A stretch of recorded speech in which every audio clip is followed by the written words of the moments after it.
Greetings, Moonlight citizens. This is your man on the moon here, the Moonlight King. On this episode of Moonlight Kingdom Reviews, and on this episode, we will be reviewing the 2024 action thriller, Rebel Ridge. That's right. And this episode of Moonlight Kingdom Reviews starts in 3, 2, 1.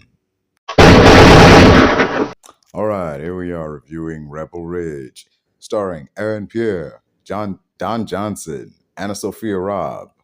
And for those of you uncertain about who these people are, let me clarify. Starring John Stewart, Green Lantern. What's that guy's name? He was on that show, Miami Vice. Yeah, I can't remember who he was, but he was on Miami Vice. That's Don Johnson.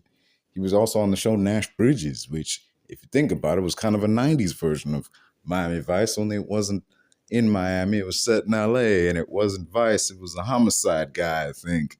So, yeah. It proves that old adage: you either die a hero or you live long enough to play the bad guy. And Don Johnson be playing bad guys nowadays. He's pretty good at it too. Ever since Django Unchained, he's been pretty good in that role. But yeah, let me get into this now. This is a Netflix film. Came out in 2024, and it's a pretty... Wow, it was surprising that. If I had to describe this film off of nothing but the vibes of the clips I'd seen, I'd say it was a cross between Rambo First Blood, Walking Tall, and Assault on Precinct 13. Yeah, I'd put it like that.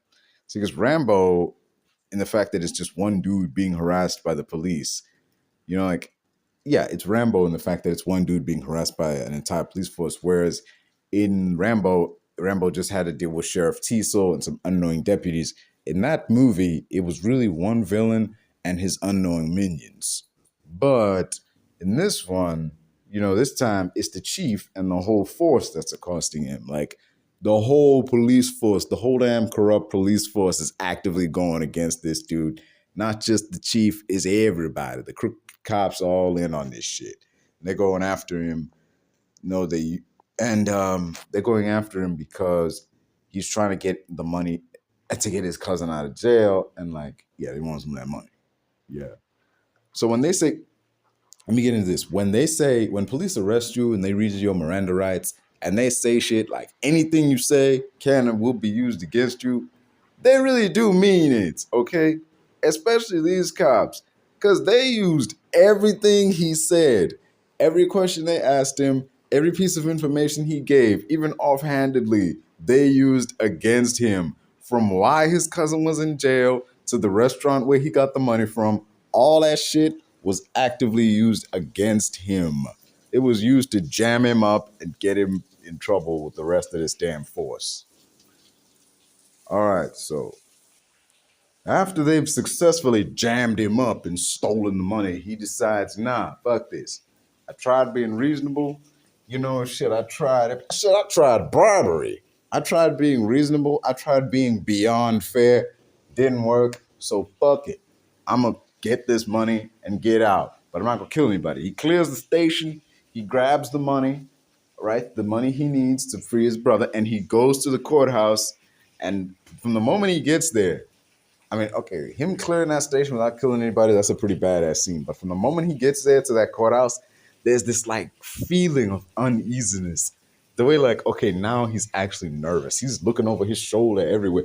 When he was in combat, taking on those cops, he was cool, calm, and dare I say it, man, he had that killer instinct, man. There was so much shit going on with that guy. The dude was like a Terminator. If they ever needed black Terminator, man, call up Aaron Pierre. He can play the fuck out of that role. Anyway, I don't know, man. Don't take my word for it. I once thought Thomas Hayden Church could play the Terminator because, look at his performance in The Sandman. Bro, is a Terminator. Anyway, so there's this feeling of uneasiness when he's at the courthouse. Like, he's always looking over his shoulder and he's waiting for the bail order to get through. And this shit is taking forever. He's always just looking out like, man, that cop he might hear something on the radio, might come over and bust me. It's like some shit might happen with the metal detector. Oh, you think some shit's gonna happen with the judge? You always think like, oh man. But in the nick of time, it goes through.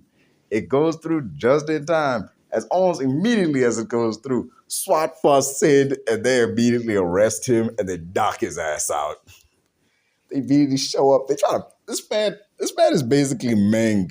All those stories they heard about that you hear, all you WWE fans, well, all you WCW fans, to be more exact, all those stories you hear about Meng, yeah, Haku, that's basically what's going on. Like they tried to pepper spray the dude, but he just ate that shit. They tried to tase the dude, but it didn't work. Like what the? This dude is basically Meng at this point. Like the fuck, man. Like, make this guy Captain America. No, fucking make him the next Black Panther. You know, shit. You don't need no herb. He's already jacked up, man. He took a taser shot and still standing. He gets shot later and still standing. He got maced right in the face, still standing. Shit, man. But anyway, yeah. To my surprise, the chief actually makes a deal to let him go and give back the money that they took upon revealing that his cousin got attacked while he was in prison. Yeah, apparently the people he was hiding from found out who he was because of all this brouhaha that was going on, and they ended up killing him. So the whole reason for Aaron Pierre's character to be in this town just like that went up in smoke. And he was seemingly, after they gave him the money back, they even paid for the truck that he was planning on buying. They even paid for it so that he can get the fuck out of town on his own volition. After all they did that, he seemed like, well, I have no reason to stay here anymore, so I'm just going to leave. And seemed seemingly content to just leave. Even after everything that's happened. He even says later in the movie that there was a piece of him that was grateful that this was happening. Like, it ended this way. It was like his self-preservation talking. The cops themselves are actually more than happy to see him gone. Like, yeah, this man handed us our asses on a silver platter. We want him out of here. It is clear that we cannot, within the boundaries of the law, ice this dude. So, and we ain't keeping him around here, so he can get the fuck back out of town for all we care. But yeah, the chief wanted him to get out of town under the condition that he never return. And it seems like everything is settled until they go after the lawyer who was helping him. Yeah, it turns out all this time, like in regards to getting this application through, there was a lawyer who helped him get all this through. She helped feed him information. They find out who she is, and they break into a house while she's sleeping, and they drug her. They just straight up inject, I think, inject the drug into her arm while she's sleeping. How you can sleep through that, I don't know. But yeah, she has a sordid past with illicit substances. Granted, all those records are sealed, but she does have that past. She has experience with this enough that she knows that, yeah, what they gave her wasn't enough to take her out, but it's definitely enough to seriously mess her up and pop up on a drug test. But, as long as she just waits it out, doesn't go to the hospital, she'll be fine. Except, whoops, the moment she goes to work, it turns out that the cops called in a tip that she'd been using again. And then it forced the workplace to do a drug test. You see, when your workplace gets a tip that you've been using drugs on the job, apparently, they gotta follow that shit up. They gotta test you. Even if it's not like the day for a drug test, they'll just randomly be like, well, if you just take the test, it'll come. You got nothing to worry about then if you haven't been using. Just take the test. It'll come back clean and you'll be fine. But she knew damn well that, yeah, that test ain't going to read nothing good. I'm fucked. These people have fucked me over. They didn't kill me, but damn it, they just fucked me out of a job. But anyway, yeah, that's what ultimately prompts him to come get back into town. What they did to her, the fact that they broke into her house and they did this to her. They basically ruined her reputation, ruined her livelihood, and any chance she had of getting back with her son. Because, yeah, she's sharing custody of her son with the dad, and one of the conditions is that she stays clean. And her failing this drug test is like, yeah, this is going to jack you up a lot. Holy shit. So after this, the lawyer and Aaron Pierre's character, they make a pact to work together to take these motherfuckers down. And to do that, they need help from the lawyer lady's friend. And there's this funny interaction where they try to get help from him. It goes like this. He's like, they go up and she tries to answer him questions. And the guy's like, I can't answer your questions. Fuck this guy. That knee-jerk reaction, fuck this guy. Like right away, just the moment he goes, I can't answer your question. Fuck this guy. They kind of laugh on me, man. Like I just laughed. That immediate, like, man, fuck this dude. He's useless. Let's get out of here. Like that. Oh shit. Like, hey, if you ain't helping, you're hurting, and this dude is not helpful. So they're like, whatever. Like, but yeah, just remember that they do get the evidence they need. He does help them somewhat indirectly. So yeah, they get the evidence they need from the records building, and they end up burning the whole place down. The lawyer girl has a friend on the force that they've codenamed Serpico, and it's initially alluded that it's this female like clerk who works at the sheriff's office because the lawyer chick alludes that who says it's a he, and it's like, oh, so it's a she. And that was like the one chick that actually gave Aaron Pierre, like, I don't know, she kind of helped him out a bit. She was the only one willing to cooperate. Yeah, she cooperated a little. So yeah, it's clear like she's not in on the corruption. So he thinks she must be Serpico. She must be the one that the lawyer is talking about. But as it turns out, that ain't who we think it is. And in fact, it's one of the last people you think it is. Because it's one of the cops who pulled dude over to start all this craziness. It's him. It's one of them. He's one of the people who started all this bullshit. He's one of the people who pulled over Aaron Pierre's character in the first place. I am not victim blaming, man. I don't victim blame. But for fuck's sake, dude, what are you doing riding in the street with headphones on? What are people doing going out in the street with headphones on? Headphones on so loud that you can't hear fucking cop cars sneaking up on you? You can't hear a cop car blasting sirens and shit? I'm like, bruh. Okay, nah, I don't remember if there was any sirens, but the fact that a car could sneak up on you and clip you and knock you off the bike and you don't notice until it's right up on you, like, okay, maybe don't listen to music while riding your fucking bike. They seriously don't suggest that.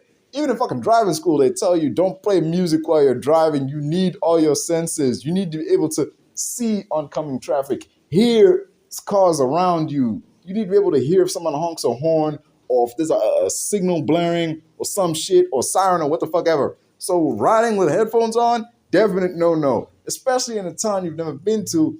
Also a town that got fucking sheriffs that do shit like this. Just a PSA from me to you, folks. Anywho. The lawyer girl spends most of this climax knocked out because of the drugs they keep pumping into her by like the evil cop. And it's implied by this dude that he might have just based off how sleazy this dude is and just how fucking evil he's been. Like, it's not even to say cartoonishly evil would just put this. It would make light of the situation. This man isn't cartoonishly evil. This man is just evil to be evil. He's evil because he enjoys being a dick. He enjoys like just causing people misery. It's implied that this woman was assaulted by this dude while she was doped up on these drugs because just like the way he carries himself, and he talked about how he hated the fact that he hated the snoring that she was doing and how unbrazenly, like in the middle of a standoff, he just unzipped his fly and took a leak. I was like, hey man, what do you mean you hate the snoring? Did you like, no, this movie wouldn't go. I think to myself, like, this movie wouldn't go that far, would it? Like, we already hate this guy. We don't need to tack this on. This is unnecessary. This woman's been through a lot. This doesn't need this shit. But yeah, trying to shift away from that ugliness there. It's like, there's this standoff as Aaron Pierre's character goes back to the station, and he gets it turns out there's a huge conspiracy in regards to this town and the sheriff. Like, this town has a very weird thing with crime. Like, they'll arrest someone for a crime, and the judge will always make sure to put them in jail for 90 days, even for like some small shit, like 90 days. What's so important about this 90 days? Apparently the 90 days is so important because that's how long it takes for dash cam footage to be deleted. Like, dash cam footage and body cam footage, Yeah, that's how long it stays in the system before it's deleted. And that's this system been doing. It's been jamming people up for years, apparently. Been screwing people over for years and always making sure that people stay in jail for that 90-day period, regardless what they're in jail for. They have to stay in for that 90-day jail period so they can't get out and request that body cam footage of their arrest. Because these arrests are fucked up. They're always fucked up. These motherfuckers are corrupt. Of course, they don't want that body cam footage getting out. And so, why it also ties back to the dude's cousin a bit, because it's like, why did they care so much about him being in here? Like, why do they care so much about this case? Why did they give him the 90-day? Wait a minute. His arrest was fucked up. There's something fucked up in his arrest that could put all these motherfuckers in jail. Yeah, especially that chief who was told, like, hey, if you get busted one more thing, you're gone, motherfucker. Not only that, but we're going to cut back your funding. We're going to cut back your supplies. We're going to make it hard for you to do your evil shit. And he still found a way. He actually doubled down on the evil shit he was doing because they made it hard for him to be evil. But yeah, this body cam footage is what it's going to take to put this motherfucker behind bars for the death of dude's cousin. And the body cam footage that the Serpico cop recorded, that's going to put everyone else in jail for the shit that they've been doing. Because they got filmed in this standoff, and they got filmed taking shots at him. They got filmed taking shots at unarmed Aaron Pierre, and he filmed all their fucking confessions. Especially the damn evil cop confessing to all the shit that he did. So yeah, the film ends with them getting all the evidence they need to not just expose the corruption, but also prove that they tried to kill him thanks to the dash cam footage. And Aaron Pierre's character peacefully turns himself in at the end after he's gotten the lawyer girl and the Serpico cop to safety. He peacefully turned himself in as opposed to try and escape all this. And ultimately, I'm cool with it. It's a reminiscent ending of Rambo First Blood, where he gives himself over to Troutman and he walks him out. Like, we don't see him get arrested, but we just see him giving himself up as he sits there, in the hospital with all that evidence that they need, and he's just awaiting for the cops to arrive as his allies get rushed to safety. In this way, this ensures that justice is served. Plus, it'd be unrealistic in the movie this movie's been, as badass as it's been, as cool as a lot of things been, it's been pretty grounded in reality. There's no shit here that's done that can't be done. Let me say that much. It's not like an 80s action movie where the good guy has like unlimited ammo. He's practically bulletproof. Like, no, we see him get hurt. We see how he has to duck and dodge and avoid people, and he doesn't kill anybody. Sure, he defends himself against people, but he doesn't outright murder people, this ain't some Assassin's Creed bullshit. He is a guy with a code, I think. He can totally murk fools if need be, if they fire at him first, but it's only if they come at him that he really goes crazy. So yeah,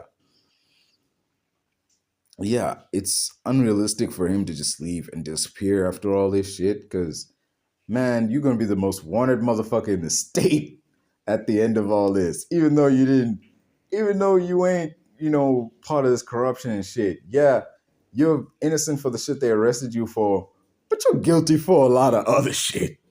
There's a lot of shit that he did in this movie that I'm like, okay, yeah, you're innocent for this other shit, but you're guilty of this shit. You burned a record place down. You broke into a police station. You attacked cops. You assaulted cops. Yeah, the dirty cops, but you still assaulted cops. He's going to jail. I'm sorry. It's unlikely we'll get a sequel, it's still, it's a realistic ending. He's going to jail. We know he's going to jail. He has to go to jail, so justice has to be served or whatever. Yeah. Final thoughts on the film. This is a 9 out of 10 movie. There, I said it. It's a 9 out of 10 movie. It's funny in places. It's action packed, and it's a soon to be classic in that fuck around, find out, genre of movies. They fucked with the wrong guy type movies that have been going on since the 80s, 90s, and even today, still going strong. Though most of those movies are straight to DVD, this one is on Netflix for all to see. And honestly, I think this is the kind of movie that could have worked if it got a wide release, if it went in theaters, most films do. But yeah, this is pretty good movie. It puts Aaron Pierre right up there with the likes of Stallone, Reeves, Liam Neeson in like the one man army type action hero. So like after seeing him in this, I know he's going to be a great Jon Stewart, in the DCU. So I'm glad with that. Don Johnson as the sheriff is just amazingly believable in this movie as the corrupt sheriff. Like he's so bad because realistically, like when you see like real police corruption and shit and like real bad cops, they go out of their way to fuck with you. Police, there's no protocol that allows them to just naturally mess with you. They'd have to go out of their way to try and mess with you.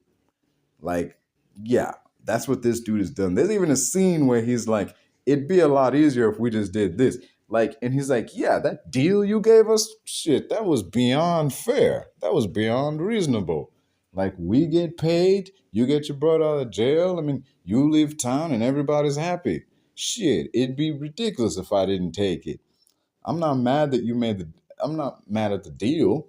I'm mad that you thought you were in a position you could make a deal. You don't make deals. I make the deals. I'm like, man, fuck you. It's a sweet deal. Like, are you joking right now? You would actively create more paperwork and shit for you to do. You would actively go out of your way just because you don't like this dude's tone, just because you don't like that he's the one making the deal and not you.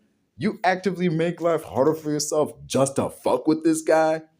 He's definitely just likable as this character, and it's really good, which is amazing because he's so likable in shows like Miami Vice and Nash Bridges, and you see this dude, like back in those days, he was a cool, calm customer. Like back in those days, he'd be playing the Aaron Pierre role, and another actor would be, playing the villainous chief and shit. That would be the deal. But nowadays, yeah, he's really good as the villain. Yeah.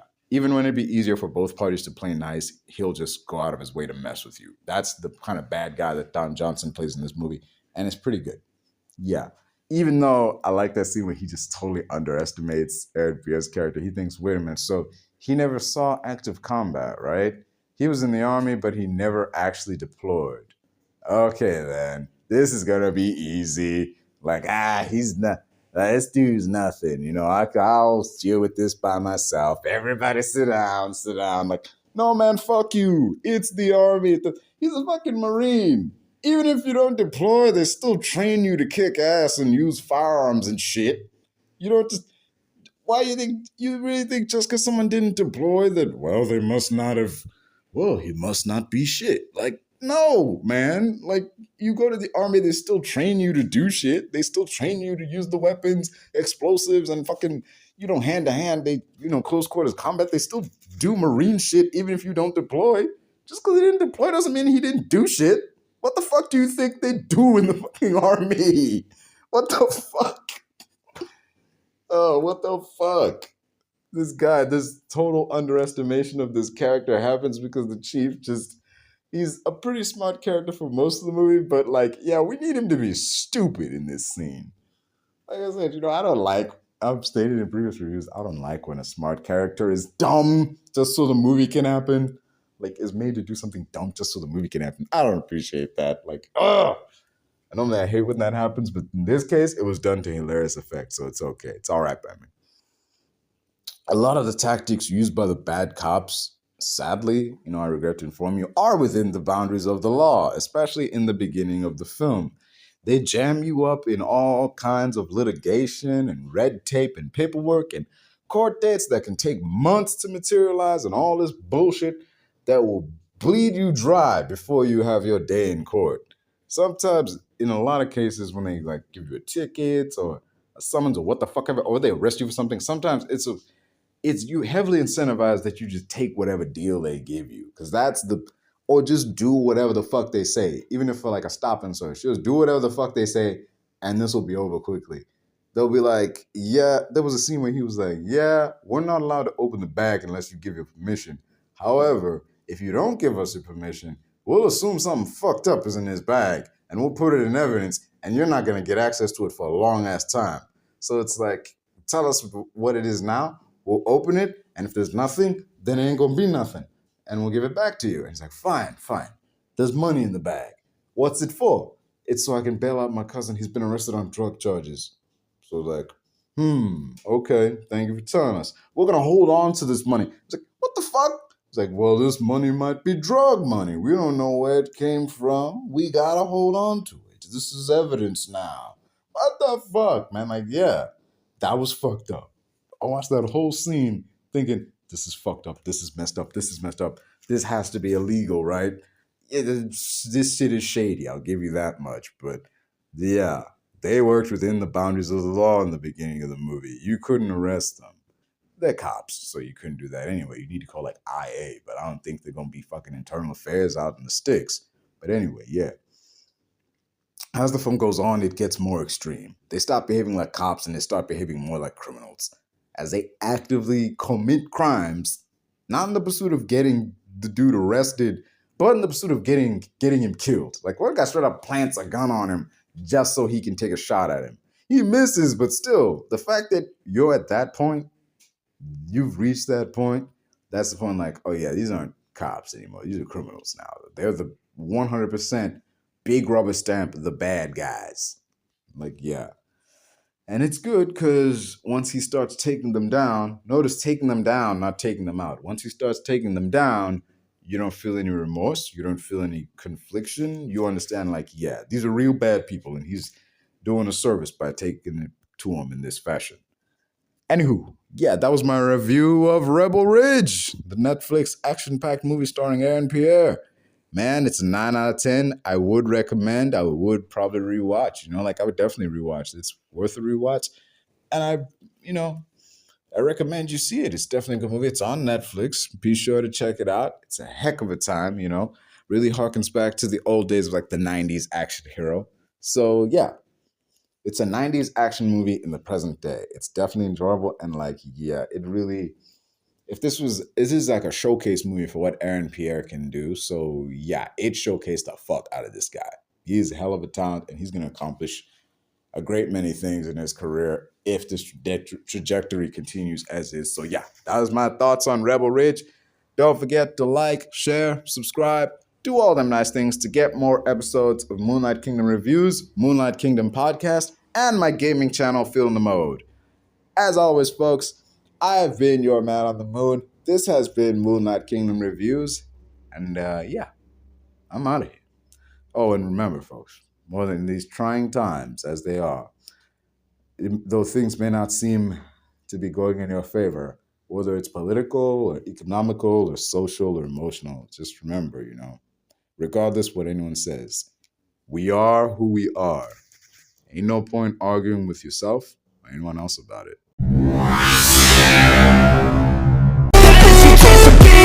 They don't wanna see me make it, they don't wanna see me care. Anytime I make some progress, I can see that they compare. I think everyone's against me, maybe something in the air. Am I paranoid? I swear a void is forming and they're scared I walk a straight path. Not many can say that. I like to play fast, cross me and there's payback. You better pray that I don't see your face at any place that I go. I know you hate that. I've been doing fine, I'm not wasting any more time. I live for the fight and the climb, and I think that the pain that's deep inside is what defines. So I won't give up, I'm gonna make it to the top. I don't care what's in my way, I swear I'm never gonna stop. I could fall flat on my face and I swear I will get back up, cause I don't deserve a thing and the road ahead is tough. They'll try to kick you while you're down, they wanna rise up while you drown. They wanna fill your head with doubt. They're silently scared that you'll figure it out.